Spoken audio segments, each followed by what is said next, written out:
Asalaamu calaykum. Maanta waxaynu ka sheekayn doonaa qisadaas oo ka dhacday waddanka Chile, waana macdan qodayaal godkii macdanta ay ka qodayeen uu ku soo dumeeyey kuna jiray muddo 69 maalmood ah. Waxayna ka sheekayn doonaa muddadii 69 maalmood ay ku jireen godkaas, sida ay ugu dhex noolaayeen iyo halka ay noloshooda ku dambeysay. Bishii August 5 sanadii 2010 maalin Khamiis ah ayaa 32 nin oo u dhashay reer Chile iyo hal nin oo dalka Bolivia u dhashay ayaa iyagoo ka shaqaynaya god 2300 feet ah dhulka hoostiisa ah, meel macdanta koobarka iyo dahabka laga qodo oo loo yaqaanay Santos Copper Mining, ayaa waxaa ku soo dumay bur culeyskooda lagu qiyaasay 770,000 oo tan, kana dheer 550 feet. Buurtaas ku duntay nimankaas waxay 2 jeer ka culeys badneyd sarta ama dhaarta dheer ee New York ee loo yaqaano Empire State Building. taas micnaheedu waxa uu ahaa inaysan suurtagal ahayn in si dhaqso ah looga soo saaro 33 nin ee godka uu ku dumay. Dhibaatada ugu daran waxay ahayd korontadii oo ka go'day, tuubooyinkii hawada u siifinaysay oksijiinta ay ka helayeen oo burburtay, qalabkii ay dibadda kula hadli lahaayeen ee taararka oo go'ay, cuntada ay heli karayeen oo ku filneed keliya 2 ilaa 3 maalmood. Bani aadmigu waa daciif, markay noloshiisa halis gasho uu ogaado inuusan sii noolaan doonin oo geeridu hor timaado, waxaa ka luntay deganaanta isku dhexyaaca oo marnaba maskaxdiisu kama fikirto, bal intuu istijiyo uu fikrad raadiyo sidoo xal ugu heli lahaa dhibaatada hortaala.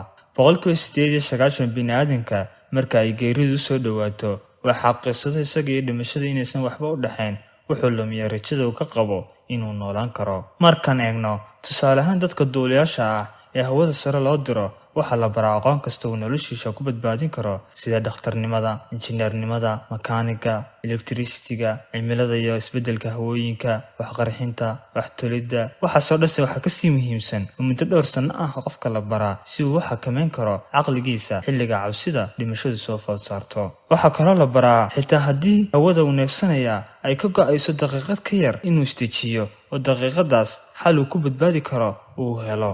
inta nabadda iyo barwaaqadu jirto, raggu kulligood waa labawadxiniyood. xilliga nabadda nin kasta madaxweyne iyo guddoomiye agaasime ama maamule uu noqon karaa, laakiin markuu god kugu soo dumo oo nolosha ay geeridu kaaga soo hormarto, talada mustaqbalkaagana aad ogaatid inaysan gacantaada kuugu jirin, waxaad noqotaa qof aan qofkiisa hore ahayn. cabsida nololka quusashada ah markay dadka ku dhacdo, qaar baa oohin la aaminsan kari waaya, kuwa ayaa jeclaysta inay isdilaan oo markiiba isku daya inay nolosha isdhaafiyaan intay silac u dhiman lahaayeen. qaar baa kaadida iyo saxarada ceshan kari waaya, qaar baa cabaad iyo qaylo ka wadha oo shalay iyo qoomamo ku waasha, qaar baa hadalku ku dhagaa oo iska gariira, indhahu wax ka fiirfiiriya. waa xilliga uu soo baxo geesiga dhabta ah. 33 nin markii hore waxaa xukumiyo agaasime u ahaa nin la yidhaahdo Luis oo 54 jir ahaa, laakiin markii uu godku ku soo dumay oo geeridu soo dhawaatay, waxa uu ka mid noqday kuwa cabsida salka dhulka la helay ee fardhaqaajin kari waayey. taladii 33 nin waxaa la wareegay nin la yidhaahdo Mario Gomes oo 63 jir ahaa oo rugcadaha ahaa, uu ku baraarujiyey kooxda inay isaga maqlaan maadaama xagga da'da ugu weyn yahay. wuxuu ku taliyey in tallaabo kastoo la qaado cod loo qaado, oo haddii 16 iyo 16 la kala noqdo la raaco qoladii uu raaco qofka 33aad ee dheeriga ah. ninkii Mario Gomes wuxuu raggii weydiiyey warya caafimaadka wax ka yaqaana. waxaa la helay nin la yidhaahdo Yoni Barrios oo 50 jir ahaa oo aqoonta caafimaad uu yaqaanay ay ahayd keliya inuu muddo sanad ah u xanaaneynayay hooyadiis oo waayeel ahayd, loona tababaray inuu xaaladeeda caafimaad ka warqabo. waxaana ninkaas loo xil saaray ka warqabidda 33 nin xaaladooda caafimaad. dadaalkii uu ninkaasi muujiyey darteed waxay kooxdu u bixisay ninkaas ay ugu magac dareen filan caafimaadka ku saabsanaa oo musalsal ahaa kana bixi jiray telefishinada Mareykanka oo loo yaqaanay Dr. House. Jose Henriquez oo 54 jir ahaa, isagoo ahaa nin beebelka wax ka yaqaana oo kaniisadaha ku xidhnaa, waxay u doorteen wadaadka xagga diinta. Ariel Tacona oo 29 jir ahaa, markii magaalada la joogayna aad ugu fiicnaa xagga Facebooka, kombiyuutarada iyo smartphoneska, waxay u xilsaaray inuu qoro oo ururiyo dhacdo kasta oo wanaagsan, midii xun oo ceeb soo jiidaysana uusan qorin, si qoraalkaas dhimashadooda kadib haddii la helo ay sumcadu u noqoto. nin kalena waxay u doorteen gubaabada, kaftanka iyo kicinta si cabsida looga baxo. odaygii hogaamiyaha noqday wuxuu magacaabay 2 nin oo askar hore u ahaan jirtay si ay u noqdaan booliska cusub ee dowladda ay godka ka dhex samaysteen. oo waxaa 2 askari amar lagu siiyey in ninkii dhib keena ama amarka qaadan waaya inay xidhaan. ninkii markii hore agaasimaha meesha ka ahaa Luis waxay u xilsaareen qaybinta cuntada iyo daawooyinka iyo inuu codka iyo talada kooxda ururiyo. haddaba godkaas intii lagu dhex jiray, ceebo fara badan ayaa ka dhex dhacay.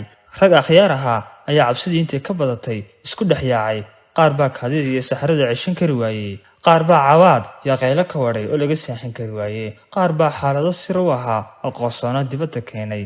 mid raggaas ka mid ah ayaa ka sheekeeyey inuu saaxiibkiisa xaaskiisa u dabamari jiray. mid kale ayaa ka sheekeeyey dhowr jeer inuu saaxiibadiis ay xidhiir wada lahaayeen uu wax ka xadi jiray. mid baa ka sheekeeyey inuu faraxumeeyey gabadh yar oo deris la ahayd.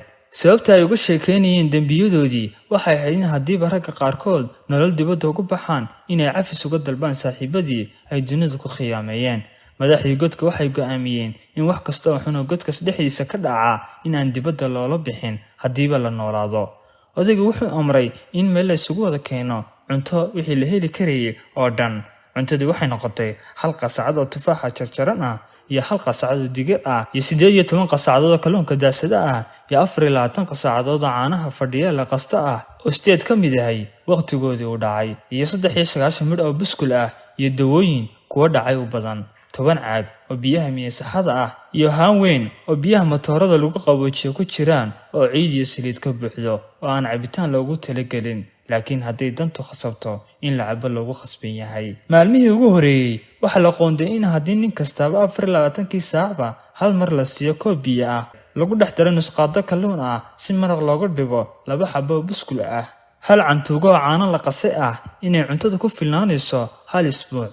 laakiin dhowr maalmood kadib waxaa la ogaaday in godka lagu jiri karo muddo bilooyin ah. sidaas darteed rajadii laga qabay in la badbaadaa ay sii adkaatay. 2 isbuuc markay godkaas ku jireen isku celcelis nin walba waxaa ka dhacay culays 20 kiilo ah. qaar baa socod ku dhibay, qaar baa hargu lafta ku dhegay oo xanuuno kala duwan ayay godka ka qaadeen. mar kasta dushooda waxaa ka maqli jireen mashiinada lagu daloolinayo buurtaas ka koraysa. mar kasta ay dhawaaqa mashiinadu istaagaan ragga farsamayaqaanada ah ee kor buurta ka daloolinayana ay ku guuldareystaan kooxda hoose dhimashada ayaa u soo dhowaanaysay. waxay soo gaadheen in 2 maalmoodba ninkiiba la siiyo xabad buskud ah iyo biyo ciid miidhan ah.